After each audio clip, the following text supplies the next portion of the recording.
저도 압니다 라는 제목으로 주님의 마음으로 항례를 하는 시간을 갖도록 하겠습니다.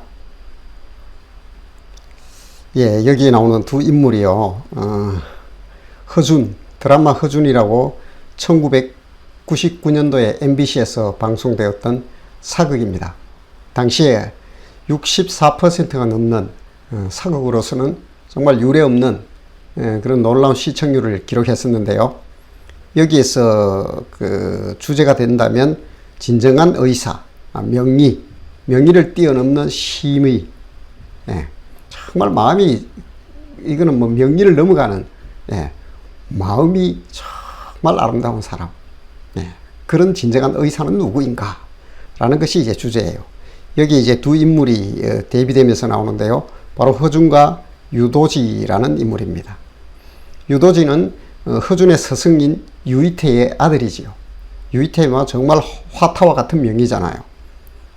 그가 이제 그 동의보감을 쓰는 허준을 만들어내는 그런 이야기입니다.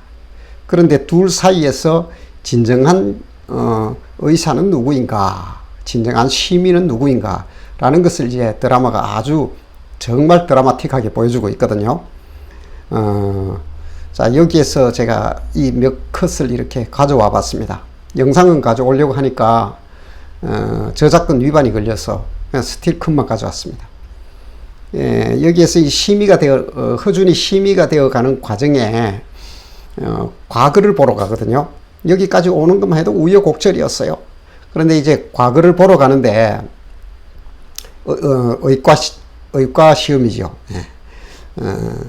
여기에서 이제 그 내의원이 되고 또 나중에는 뭐 최고 로망인 왕의 주치 의까지 되는 것.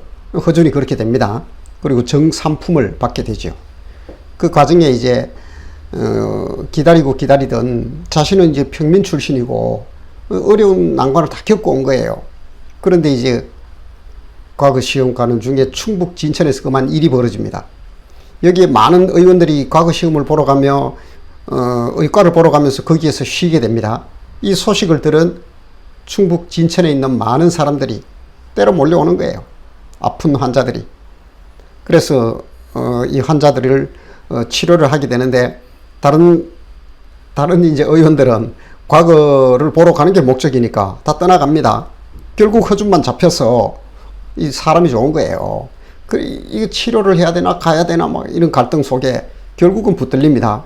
그래서 막 급하게 한 2, 3일 남겨놓고 막 열심히 하루 종일 걸어서 3일이면 간다. 그렇게 말미를 남겨놓고 치료를 다 하고 가는데 문제는 이 돌쇠 녀석이에요. 돌쇠. 이계인이죠.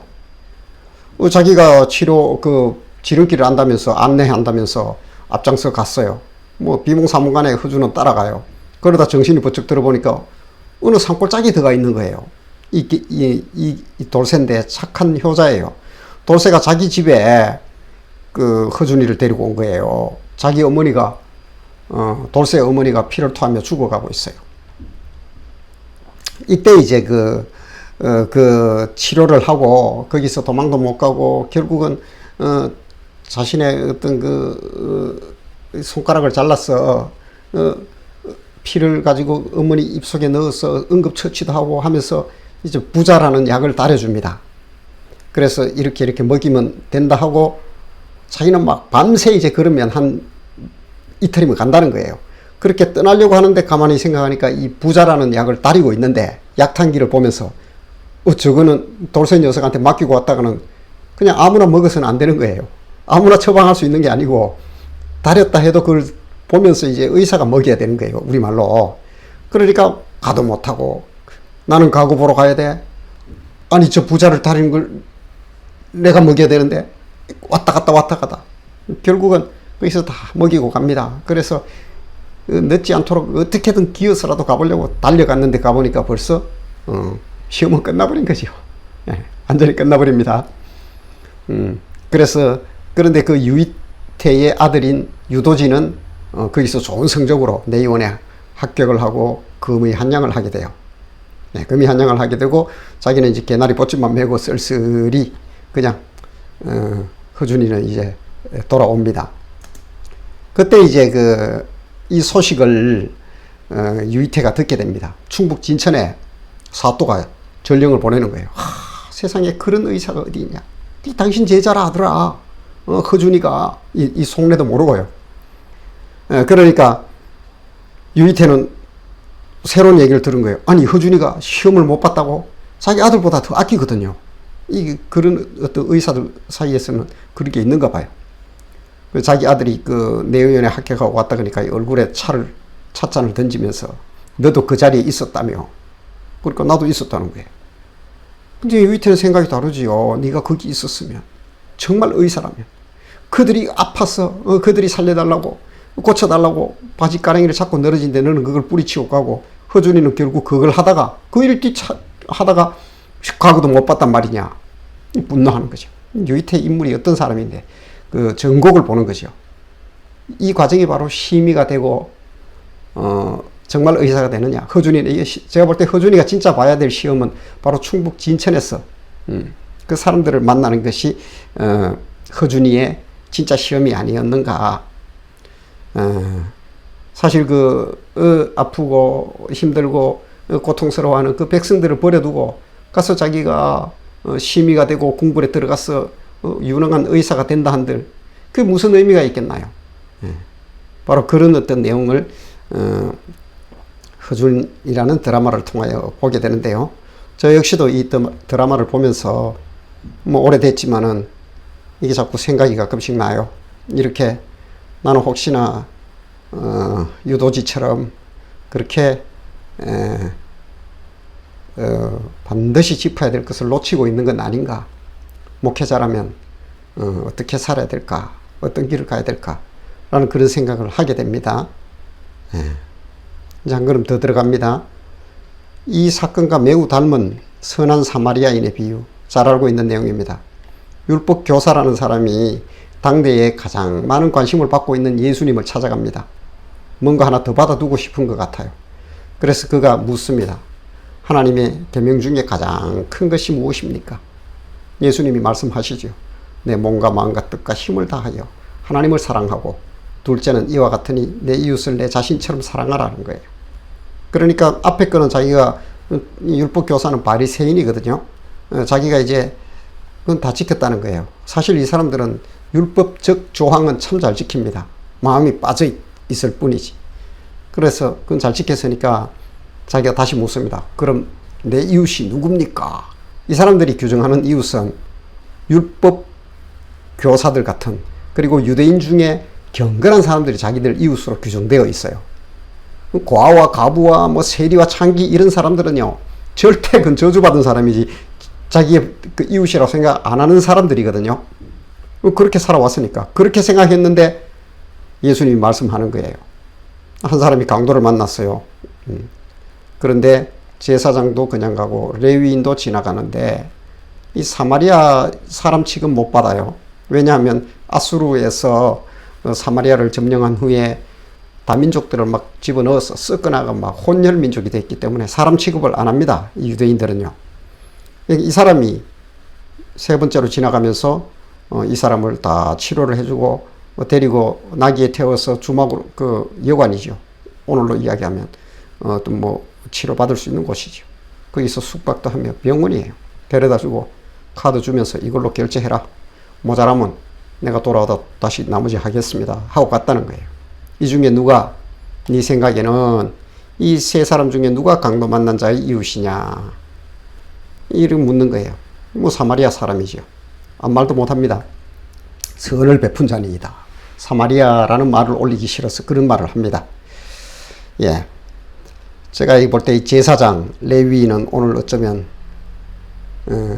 저보고 하는 것 같아요. 이래 돼서는 안 되겠지요.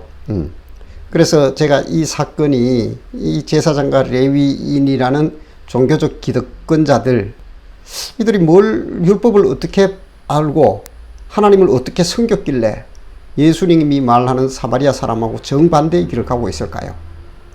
아마 유도지가 도저히 넘을 수 없는 심의가 되는 과정이요. 아마 그 나중에는 보면 자기가 내의원이 되어서 이제 궁궐로 들어갑니다. 그런데 아버지는 안 봐요.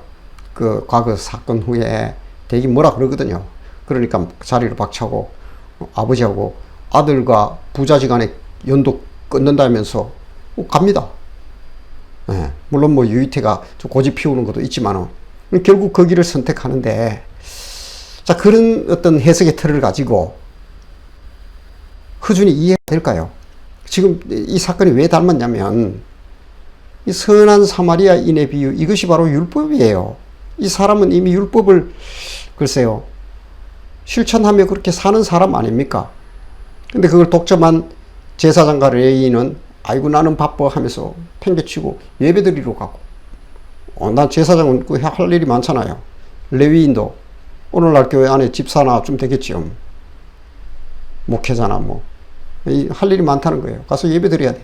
그 누구를 위한 예배며 정말 율법 속에서 있어야 될 것이 이 안에 있느냐, 제사장과 레위인들에게 있느냐 하는 거예요. 그렇게 주님은 묻고 계십니다.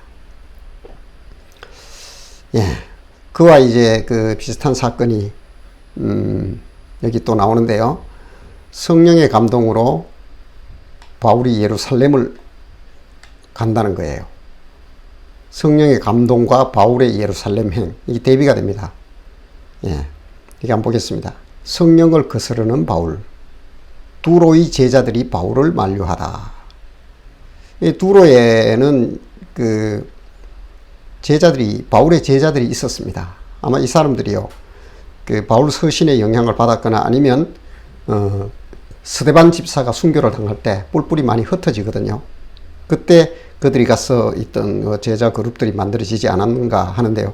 어쨌거나 이들은 두로라는 지역에 제자들이 있었다는 거예요. 바울의 3차 전도 여행에서 있었던 일이거든요. 3차 전도 여행이라면 마지막에 바울이 죽게 되거든요. 그래서 그 3차 전도 여행 경로 중에 두로에 들렸는데 제자들이 바울을 만류하는데 제자들을 찾아 거기서 이래를 머물더니 그 제자들이 성령의 감동으로 바울들어 예루살렘에 가지 말라 하더라. 자, 이 중요한 게 성령의 감동이에요. 이 제자들이 영성이 민감한 사람들이에요. 그래서 성령과 늘 교통합니다. 성령의 지시를 받아요. 그래서 성령의 감동으로 바울들어 예루살렘에 들어가지 말라. 이거 어떻게 해석해야 됩니까? 제가 신대원 때, 신학대학원 3학년 때 이제 저보다 나이가 좀 많아요. 지금 어떤 좀 이렇게 중년교회급 되는데 지금 담임 목사로 계신데, 그 형님이 저랑 이렇게 점심을 먹고 차를 한잔하면서 이야기하다 제가 이런 이야기를 했어요. 바울이 예루살렘을 갈 수밖에 없었던, 성령이 그렇게 말리지만 그가 갔던 그 마음을 우리가 닮아야 되지 않냐 하면서 저 나름의 주석을 했었어요. 그랬더니 그 선배 형님이 하시는 말씀이, 눈물을 이렇게 막 비추면서 한참 얘기를 했었거든요. 자기가 이게 해석이 안 되었어. 그 사도행전 21장이 해석이 안 되었어. 온 많은 주석을 찾아봤다는 거예요. 저도 이제 호크마 주석을 이렇게 찾아보니까, 물론 뭐 순화해서 그 학자들이 표현을 했겠지만은 제가 찾는 답이 안 나와요. 이렇게 성령의 감동으로 성령이 말린 게 아니라 성령이 바울이 이렇게 예루살렘 가면 이런 이만한 일을 당하니까 경고하고 조심하라는 그런 의미로 말을 했다. 글쎄요. 그래서 그 말이 맞는지 한번 볼게요. 자, 두로의 제자들이 바울을 만류합니다. 성령으로. 첫 번째지요. 두 번째 또 보겠습니다. 그리고 그 가는 길에서 빌립 집사의 집에 들리게 됩니다. 그 가이사라라는 지역에 있는데, 우리 빌립 집사는 7 집사 중에 한 사람으로 굉장히 영성이 맑은 건 알지요? 예, 아주 뭐 정말 기감이 되는 집사입니다. 그 이디오피아 내시, 내시에게 그 세례를 베풀었던, 예, 그 사람이 바로 빌립 집사지요. 예, 그에게 딸이 넷이 있다는 거예요. 딸이 넷이 있으니 처녀로 예언하는 자라. 지금 앞에 여기서 보면 두로에서 가이사라의 빌립 집사 집으로 이제 또 온 거예요. 계속 예루살렘으로 가는 여정이니까요. 그런데 그 집에 딸이 넷이 있다는 의미는, 우리 장로님이나 근사님이나 신앙 좋은 그 집사님 가정에 자녀들 있죠. 아이들 보면, 어떤 아이들 보면 참 영성이 맑아요. 어릴 때부터 교회 안에서 찬양하며 자라며 피아노도 치고 또 여러 가지 교회 일들을 도맡아 하기도 하고 하면서 예언도 하고 뭐 많은 환상도 보기도 하고 어쨌거나 그 믿음이 참 좋은 걸 우리가 볼 수 있어요. 그 얘기입니다. 이게 빌립 집사 집에 딸 넷이 있는데 처녀로 예언했다는 것은 이런 아이들이라는 거예요. 그 첫째가 하는 말이 아빠 내가 기도하는데 성령님이 바울 선생님 예루살렘 가면 안 된대. 가면 큰일 나. 둘째도 아빠 나도 환상을 봤어. 셋째가 아빠 나도 음성을 들었어. 넷째가 하는 말이 아빠 성령님이 분명히 나에게 말씀하셨어. 바울 선생님 저기 가면 안 돼. 지금 다 앞에서도 이거 보면 성령의 감동으로 이 빌립의 네 딸도 처녀로 예언하는 성령의 감동자예요. 감동되은 자예요. 그래서 이들이 다 말리는 거예요. 두 번째 말리죠. 그리고 세 번째, 그 여전히 그 빌립의 집인데요. 여기에 여러 날 머물러 있었는데 그 아가보라 하는 한 선지자가 유대로부터 내려왔다는 거예요. 이 사람입니다. 아가보가 유대로부터 예루살렘이지요. 그 소식도 잘 압니다. 그 40명이나 예루살렘에서 밥을 안 먹고 정말 바울을 죽이기 전까지 나는 음식도 안 먹겠다 하는 사람이 40이나 나중에 보면 생기거든요. 그런 세력들이 있다. 그 내용을 잘 아는 거예요. 그래서 그가 왔어. 아가보도 대단한 그 성경의 선생님이에요. 십자가의 도를 분명히 아는 사람이에요. 그가 유대로부터 내려와서 우리에게 와서 바울의 띠를 가져다가 자기 수족을 잡아매고 이게 지금 이 바울의 허리띠지요. 바울의 옷에 허리띠를 가져왔어. 그러면서 하는 말이 성령이 말씀하시되 예루살렘에서 유대인들이 이같이 이 띠 임자를 결박하여 이방인의 손에 넘겨주리라. 지금 급한 거예요. 어쩌면 성령님이 급했는지 말을 계속 안 들으니까 아가보라는 사람을 급히 내려 또 보냅니다. 그가 와서 하는 말이 바울의 띠를 가지고 손발을 묶으면서 퍼포먼스 하면서 이 띠 임자가 가면 이렇게 결박되고 이방인의 손에 넘어가서 결국 죽는다는 얘기예요. 그 얘기를 하는데 그것이 성령의 감동, 성령의 지시함을 받았다는 거예요. 이 해석이 됩니까? 그래서 제가 이게 성령을 거스르는 바울이라고 제목을 한 거예요. 예. 바울이 참 고집이 셉니다. 신앙이 없는지 한번 더 보겠습니다. 그런데 벌써 네 번째 또 나와요. 그러니까 네 번째 지금 또 말리는 그룹이 나오는데 그들이 누구냐면 바울과 동행하는 제자 그룹이에요. 누가와 그 일행, 바나바도 있었고요. 이 사람들이 듣고 보니까 이건 아니거든요. 제가 볼 때는 동행하는 이 사람들도 잘 압니다. 그 정도의 영성은 있어요. 예, 그 정도는 알고 있어요. 그런데 겹겹이 이런 일을 겪게 되니까 이건 아니다. 바울 선생님 이건 아닙니다. 이거는 성령께서 당신을 말리는 겁니다. 그런 말을 하겠죠. 그래서 우리가 그 말을 듣고 그곳 사람들과 더불어 바울에게 예루살렘으로 올라가지 말라고 하니 결정난 거예요. 이건 아니다는 거예요. 하나님 말리고 성령님이 말린다는 거예요. 그럼 바울은 성령을 거스르는 게 되죠. 그러자 바울이 대답하되 여러분이 어찌하여 울어 내 마음을 상하게 하느냐. 나는 주 예수의 이름을 위하여 결박당할 뿐 아니라 예루살렘에서 죽을 것도 각오하였노라. 지금 성령님도 못 말리는 거예요. 자, 우리가 이런 말을 들었다면 어떻게 될까요? 한 번만 우리가 성령님 음성을 듣고 하나님 말씀하셨다면 상당히 맞습니다. 그 음성을 듣고 성령의 감동받는 건 너무 좋아요. 그런데 반면엔 굉장히 위험할 수도 있죠. 예. 물론 여기서 위험하다는 것은 잘못된 성령의 음성이 아닌 거죠. 여기는 분명히 성령의 음성이 맞습니다. 그런데 어쨌거나 이렇게 보면 바울이 지금 어떤 반응을 보이냐면 아무리 얘기해도 이 고집이 안 꺾이는데 그러면 우리가 던지는 질문이 성령님은 왜 그러면 1차, 2차, 3차, 4차까지 이들을 통하여 이런 말씀을 하시는가? 이게 우리의 의문이에요. 이 남는 거예요. 그래서 우리가 던질 수 있는 게 그러면 누가 성령의 사람인가? 자, 바울이 성령의 사람입니까? 이 네 그룹의 사람이 성령의 사람입니까? 이런 질문을 충분히 던질 수 있지요. 예. 무엇이 그러면 성령 충만한 상태인가 하는 거예요.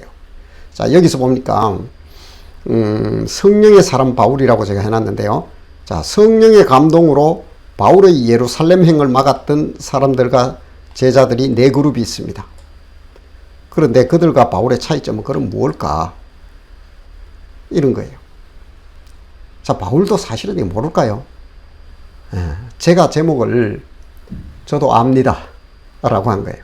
자, 여기서 보니까 이들이 울어. 여러분이 어찌하여 울어 내 마음을 상하게 하느냐? 이게 간절하게 그걸 붙들었다는 거예요.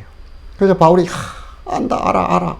제발 울지 마라. 어떻게 나도 그런 거 알아. 하나님이 말리는 거 알아. 그럼 가지 말아야죠. 그럼에도 불구하고 바울은 왜 고집을 피우느냐는 거예요. 이게 오늘 우리가 찾아야 될 답입니다. 자, 이 손가락이 10개가 있어요. 10손가락이 있는데 깨물어서 아프지 않는 손가락이 있나요? 하나님은요, 사랑의 하나님이에요. 바울을 너무너무 사랑합니다. 뿐만 아니라 이 제자 그룹도 너무너무 사랑합니다. 하물며 우리도요. 저도 그렇습니다. 우리 성도님도 하나님은 너무너무 사랑해요. 어떻게 그를 저 험악한 예루살렘에 보낼 수 있어요? 누굴 보낼 거예요? 10손가락 중에 안 아픈 손가락이 어디 있나요? 그러나 분명한 게 있습니다. 누군가는 예루살렘에 가야 된다는 거예요. 하나님이요. 그 사랑의 마음으로 누구를 못 집어냅니다. 그래서 누군가는 가야 되고 그 예루살렘은 하나님의 성전이 있고 지독한 유대인들, 아직도 믿음이 완전히 어긋나서 빗나가고 있는 유대인들이 있잖아요. 누군가는 가야 될 것 아닙니까? 복음이 거기서 꽃을 피워야 돼요. 누군가는 그 복음의 씨를 뿌려야 되는데 위험천만한 장소지요. 바울은 거기까지 알았던 거예요. 누군가는 가야 된다는 거예요. 그리고 누군가는 가서 주님의 마음을 전하고 그들을 향하여 복음을 제시해야 된다는 거예요. 비록 자신이 굉장한 위험에 처해서 생명이 날아갈지라도 바울은 그걸 알았던 거예요. 하나님의 그 마음의 뒷면에까지 보았던 겁니다. 누가 성령의 사람이냐 하는 거예요. 물론 그들이 성령의 사람이 아니란 건 아닙니다. 만약에요, 허준이가 아무도 안 보는데 그 돌쇠집에서 그냥 나 몰라라고 갔으면 아마 늦게라도 도착해서 그건 어쩌면 급제를 했을 거예요. 의과 시험에. 그래서 내의원에 들어가서 궁궐에서 빨리 그 길을 갔을 거예요. 그러나 우리가 알고 있는 허준이는 되지 않았을 겁니다. 유이태는 그런 허준이를 보고 기뻐서 나중에 자신의 그 시신을 내어주거든요. 자기가 암이 걸려서 죽게 되는데 약을 안 먹고 거의 자살한 것과 같이 죽게 됩니다. 그러면서 내 몸을 다 해부를 해서 장기를 드러내 보면서 병자로 고칠 수 있도록 네가 실력을 키우라면서 자기 몸을 내놓습니다.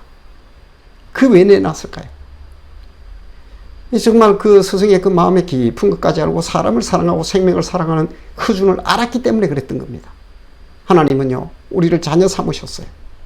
복음으로 예수 그리스도를 통하여 나를 변화시키고 그 은혜와 사랑으로 나를 지금도 자녀 삼으시면서 불꽃 같은 눈동자로 나를 지키고 계시죠.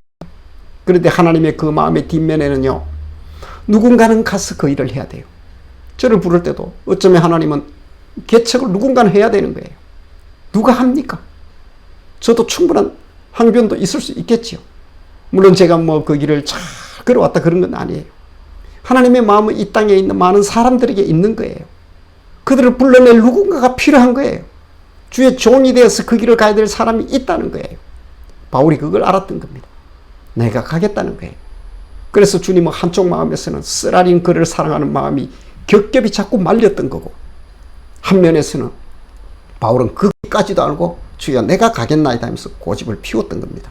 그 고집이 오늘 이방인 우리에게까지 복음이 전거되어서 진짜 하나님을 알게 되는 놀라운 열매로 맺어지고 있지 않나요? 그렇습니다. 여기 보면 주님의 그 시선은 나를 향하고 있는데 우리의 신앙이 어디로 가야 될까?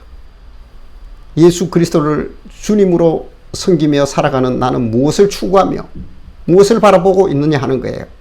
그에 대한 답이 여기 마태복음 25장에 있습니다. 내가 줄일 때에 너희가 먹을 것을 주었다는 거예요.